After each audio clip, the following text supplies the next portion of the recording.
Do you remember the Mario movie? It dropped last year, and not gonna lie, at first I was a little skeptic because video game movies can teeter on that line of being pretty decent to really fucking bad. Like horrible.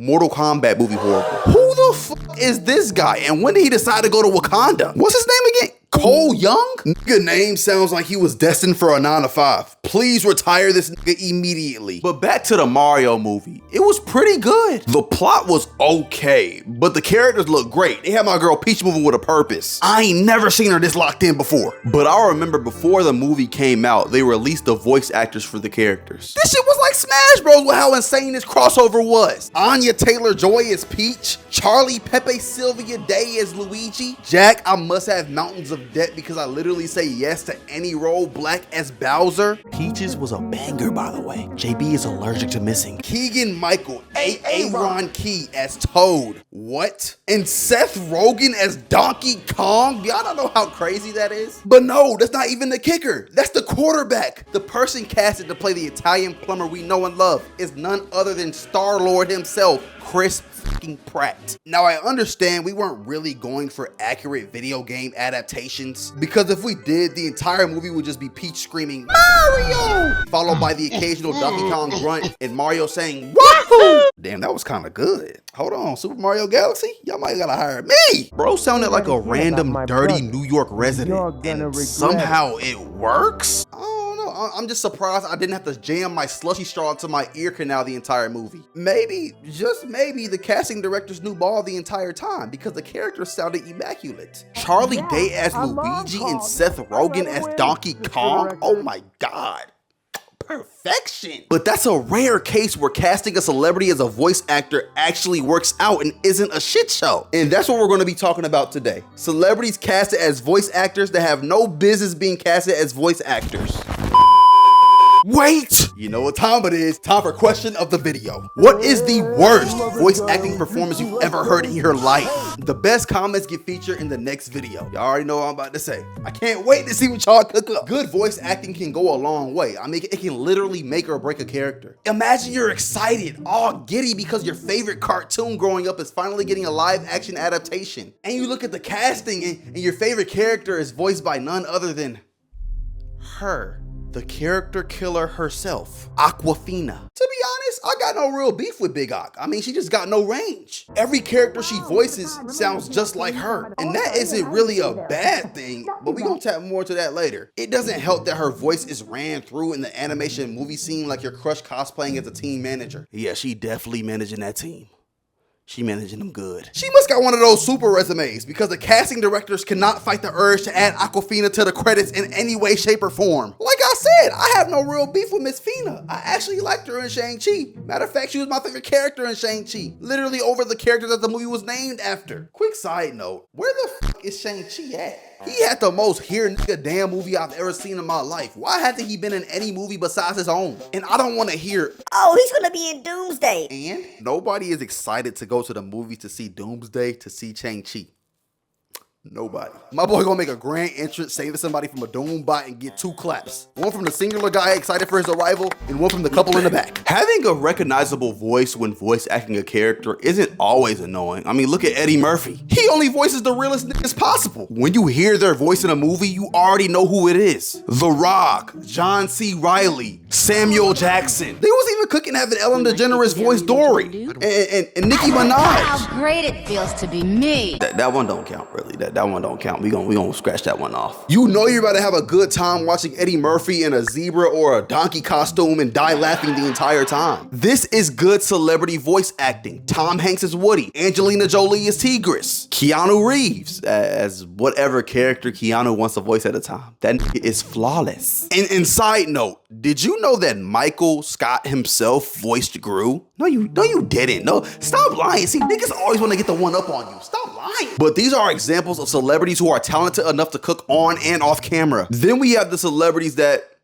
honestly, what the fuck were they even thinking? There's a couple celebrities that come to mind, but there's one person that can't keep getting away with this, man. They can't keep getting away with it. This person is the sole reason I'm making this video right now. Please stop hiring Megan Fox. I'm tired of it. Have we not learned from Mortal Kombat 1? Magic, my realm's people are no longer poisoned by sunlight. We've finally escaped the shadows. If you know me, you know I love fighting games. I might make a video on that later. But of course, me being a fan of fighting games, I was excited for Mortal Kombat 1. And then I played Mortal Kombat 1. And now I despise Mortal Kombat 1 with every fiber of my being. And I can go on for hours on why I hate this game specifically. The art style, the story was subpar at best. They literally cooked a full course meal with the customization in Mortal Kombat 11 just to give me a Happy Meal in Mortal Kombat 1. What the fuck is going on? And the intern who decided to throw an assist in the game and call them cameos with a K, trying to play it off like it's cool and shit, stoned. Banish that nigga to the crypt. That was hands down the worst mechanic I've ever seen in a fighting game. Like worse than the tripping mechanic in Super Smash Bros. Brawl type beats. But that wasn't even the worst part of the game though. Because after all the bullshit that you have to endure, then you come across Natara. Oh my God, I'm getting mad talking about this shit. Natara was the vampire bat character voiced by, of course, Megan Fox. The worst decision they've ever made. She actually sounded worse than the NBA players in 2K15. I don't even know how that's possible. That a young buck like you could actually do the right thing and avoid getting his sorry butt kicked out the game. Man. I understand why they hired her. Somewhat, not really. I mean, she might be a vampire in real life, so you might as well just add her in for the vibes. But she couldn't voice act random vampire 1 or 2. She had to be the main vamp. Not only did Natara look like, come on, no, what the fuck is this? But she sounded like she was quite literally reading her lines off a piece of loose leaf paper specifically. Not that high quality A4 cardstock paper. Nah, that composition book that's been sitting at the bottom of your book bag the entire school year paper. You won't welcome us in your realm? We already have enough mouths to feed. She had no emotion, no grit, no And the part that hurt me the most is I actually wanted to main Natara. I would have felt defeated before I even got in the fight. Now you've heard my reasoning for my animosity for Megan Fox and her god-awful voice acting. So you can imagine how livid I was to see the announcement that she will be voicing Toy Chica in Five Nights at Freddy's 2 coming out in December. No! Not my girl, man. Not her, no. Does she even talk in the games?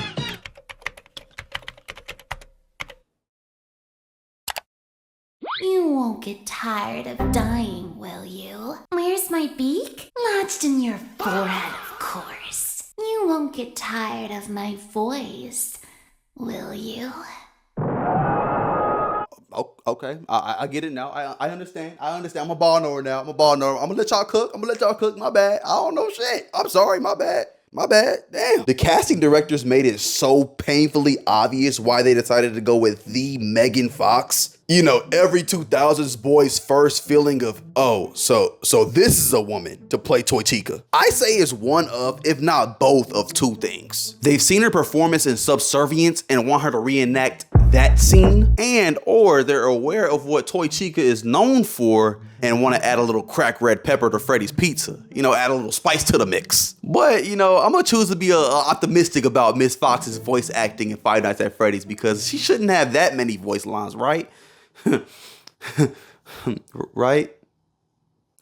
Celebrity voice actors are always a concern for me when I hear that a popular celebrity is voicing a beloved character. I get that it gets people excited and, you know, talking about the movie, ready to see their favorite celebrity voice their favorite character, only to be awestruck when they hear Ryan Reynolds as Pikachu.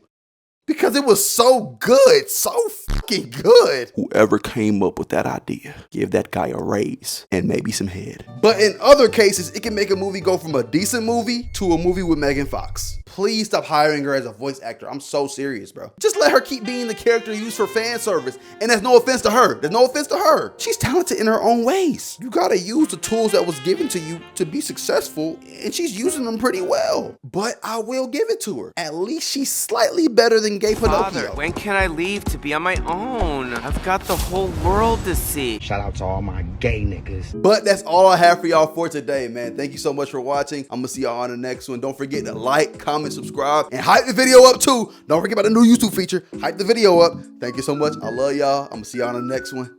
Peace.